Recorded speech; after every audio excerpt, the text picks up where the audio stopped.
Good afternoon. My name is Joel, and today we're going to talk about, are you ready for a cardiac emergency?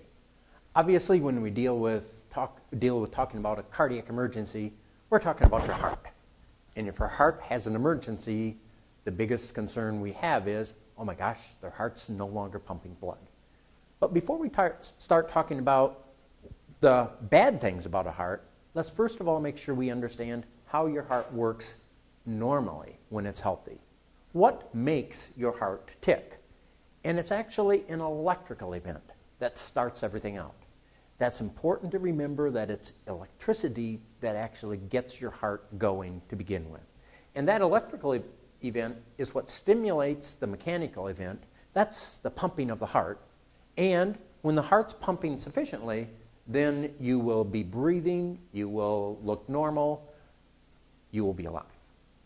So what happens when these things don't work? What happens when your heart is in distress? When your heart is in distress, what you need to be concerned with is that the electrical event is still occurring, but it's that mechanical event that broke down.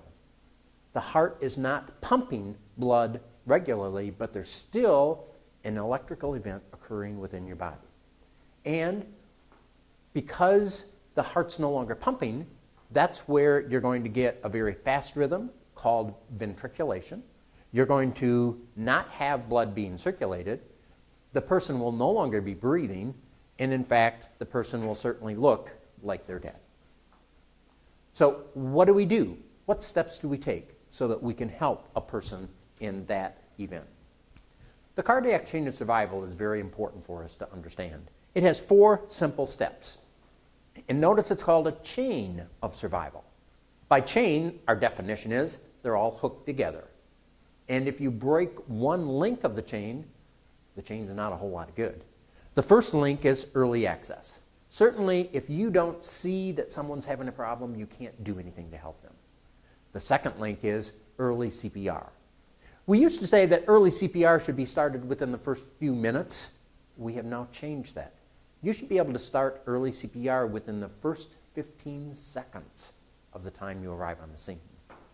Early defibrillation. And we're going to learn shortly how, if you aren't early with defibrillation, it probably won't do any good. And early advanced care, we certainly want public safety and the paramedics and others to get on the scene as quick as they can, because what you're doing is taking responsibility for the event until they arrive. And if they get there in 4 or 5 minutes, which is the average response time here on campus of public safety, that means all you have to do is be concerned about the first 4 or 5 minutes. But those are the most critical minutes. Those are the minutes that can make the difference between life or death. We talked in that chain of survival about early CPR. Now, as we look at what the definition of CPR is, you may be interested to note that CPR does not restart the heart.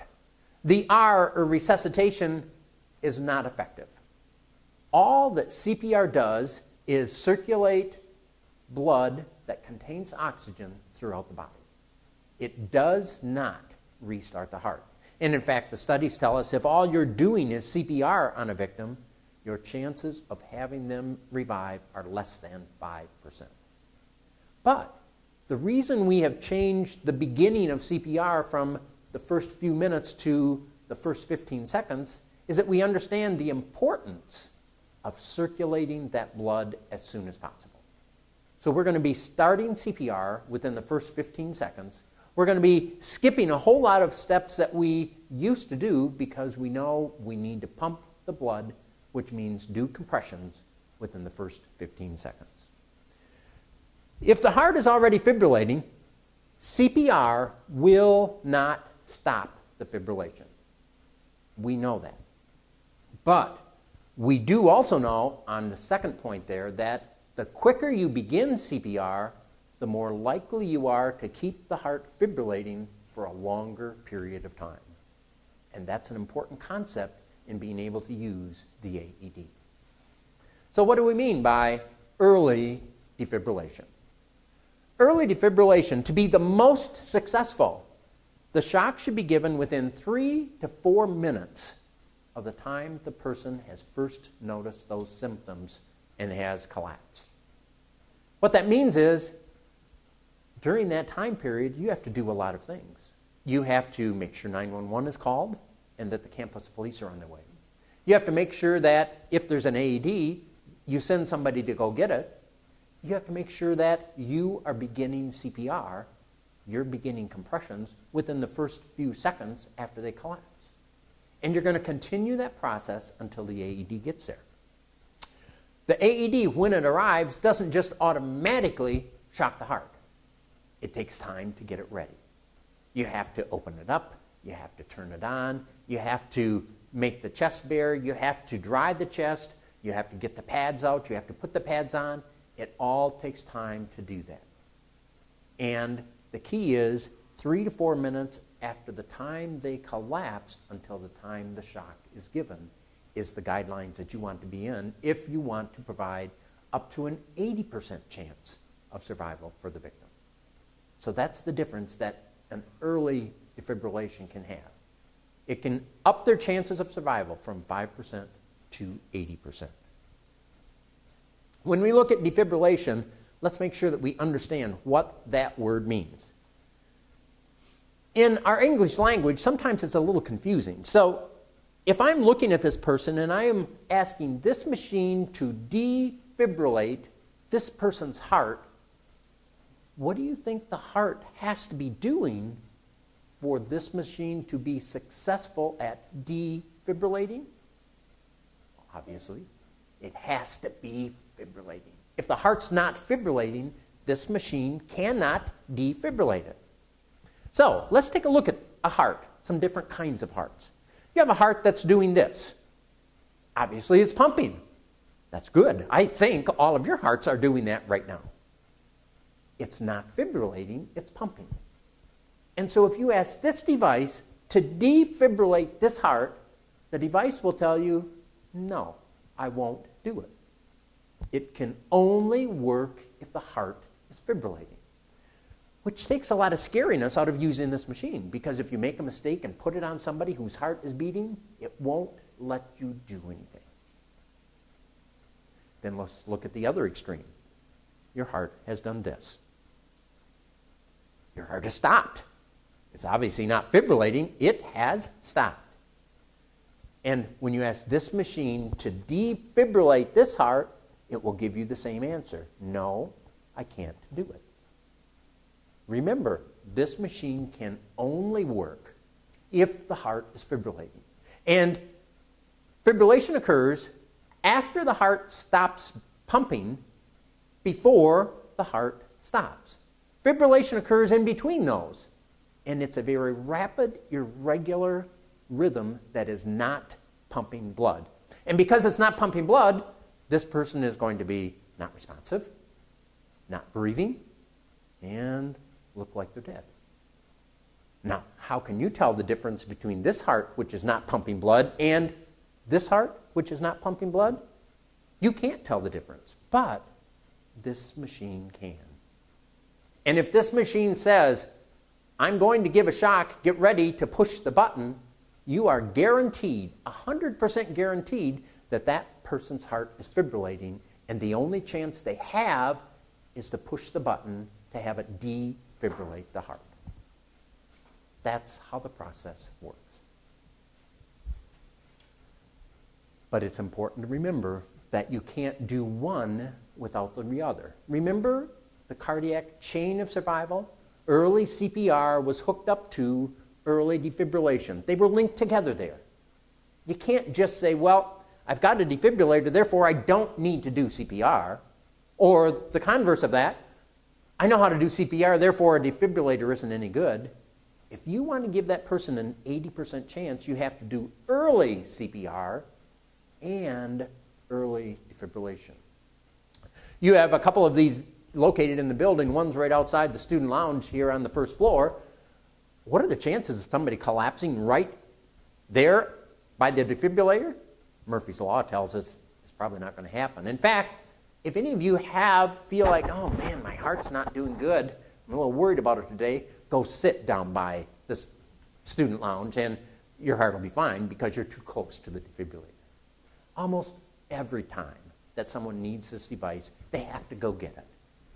And in the time period that it takes someone to recognize there's a problem and send someone to go get it, they should be starting CPR to give this person a good chance. CPR and defibrillation work together. Typical questions that people have when it comes to using an AED. What if the victim has a pulse and I forgot to find it? Well, don't worry about it, because if the victim has a pulse, this machine doesn't do anything. You can't hurt someone.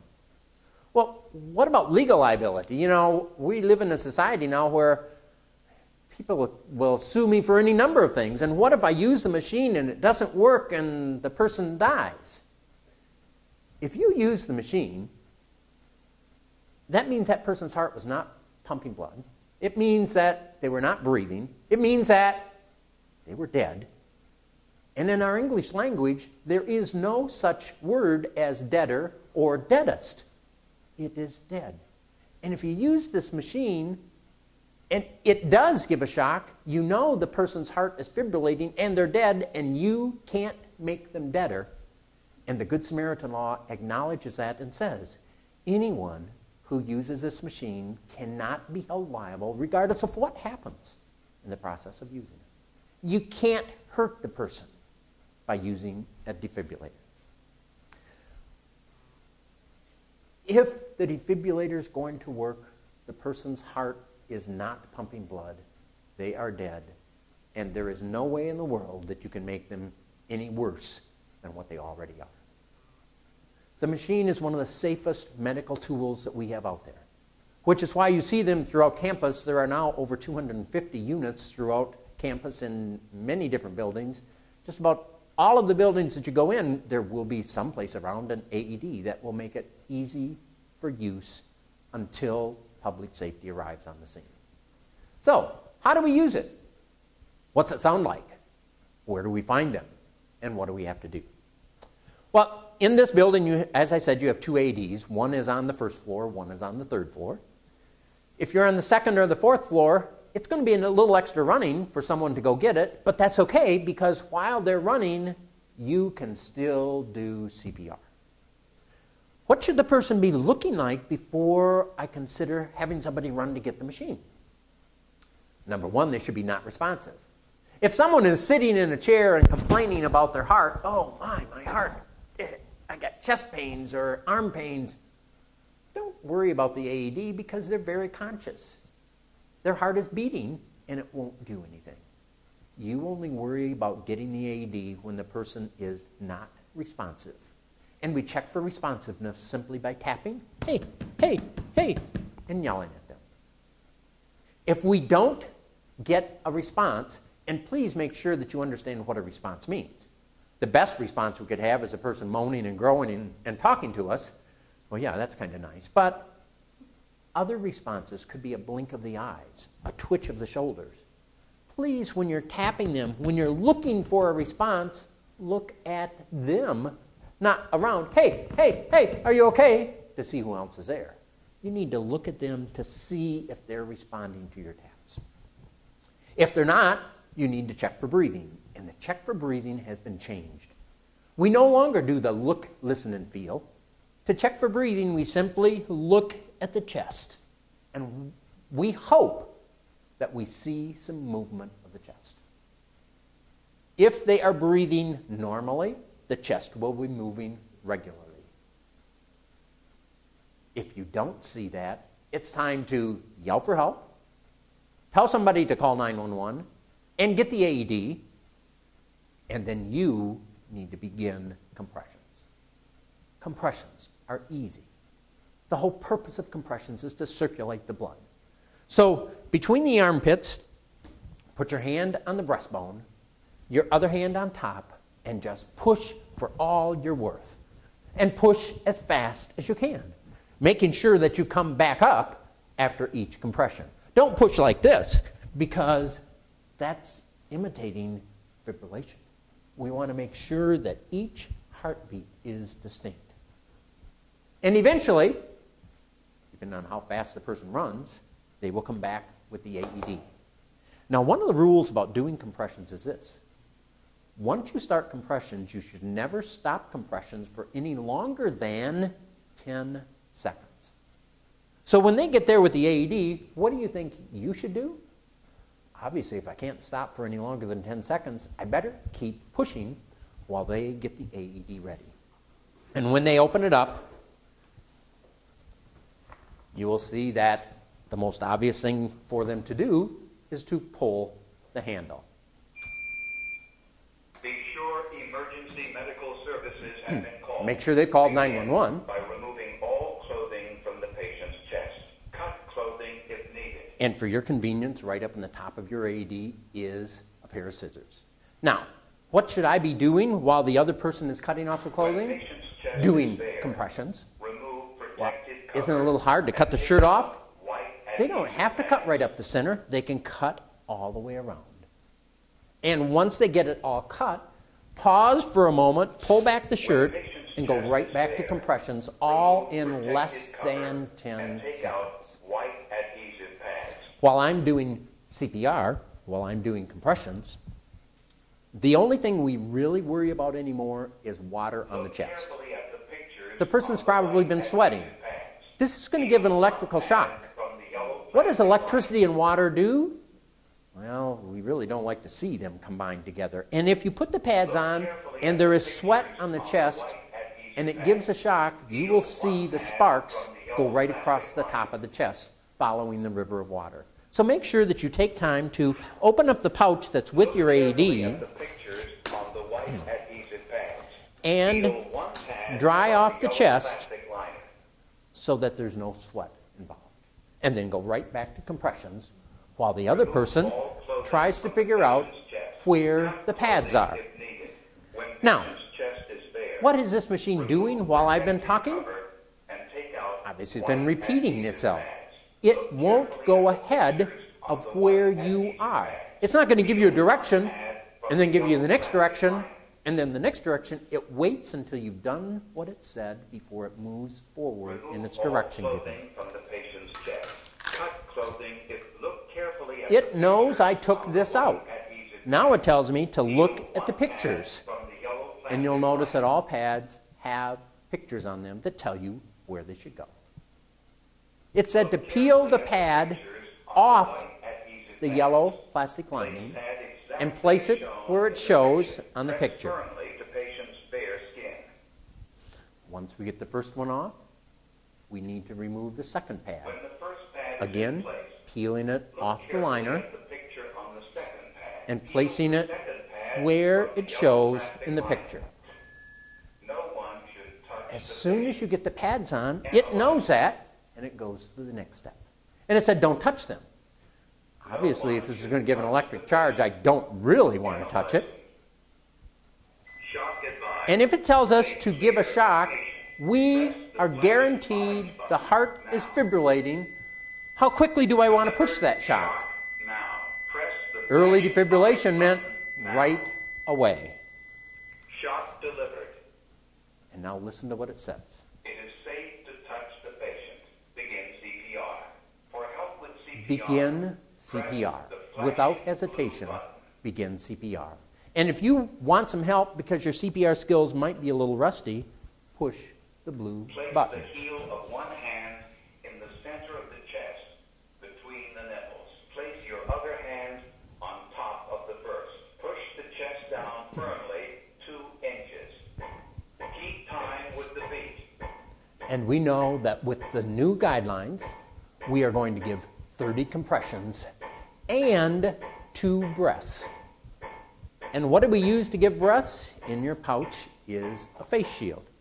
And to use the face shield, you just need to seal it around the person's mouth. The problem with your face shield is it doesn't seal very well until you get this out of the way. And then it seals very, very nicely. You listen to the machine, pushing on the chest when it gives you the metronome, and when it tells you to stop and put in breaths, do that. Pinch nose, tilt head,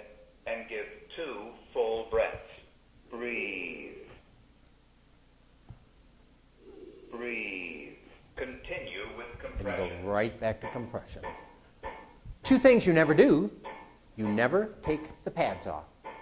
Even if they come to life again, you never take the pads off. Because remember, you defibrillated their heart, but you didn't fix their heart. And whatever caused their heart to go into fibrillation in the first place may happen again. And you never turn the machine off. The minute you turn it off, suddenly it's no longer automatic.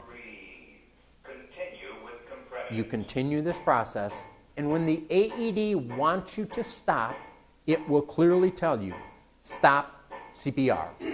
And it'll do a reanalysis of the person to see what happened. Now, if it reanalyzes and says no shock advised, what we know is the heart is either beating or it's stopped. And the difference in these two people is this person is breathing. So when the AED says no shock advised, look closely to see if there's breathing, because the next thing it's going to say is, if needed, begin CPR. Stop CPR. No one should touch the patient. Analyzing. No one should touch the patient. Shock not advised. Oh. It is safe Which is it to doing? touch the patient. If needed, begin CPR. Look at them, For help with CPR. and if the chest is press moving, the flashing blue you don't button. have to do CPR. And if the chest is not moving, you have to do CPR. Ending pause early. No one should touch the patient. Analyze. Shock advised. Stay clear of What happened is when we got back, flashing orange button. suddenly the heart went into fibrillation. The machine knew that, Shock now. and it said, The don't flashing touch them. orange button now. Push it. Shock delivered. The shock goes through, It is safe to touch and now the patient. begin CPR. Because when the heart is fibrillating and the shock goes through, remember the definition of defibrillation. It's not to restart it, it is to remove the fibrillation. And you need to do CPR to teach this heart how to do that again. 1 minute, 45 seconds until enough. The machines are easy to use. They're very accessible. We hope that you never need them, but if you do, don't hesitate. Remember, early CPR is critical along with early defibrillation. And the two together give this person an 80% chance of survival.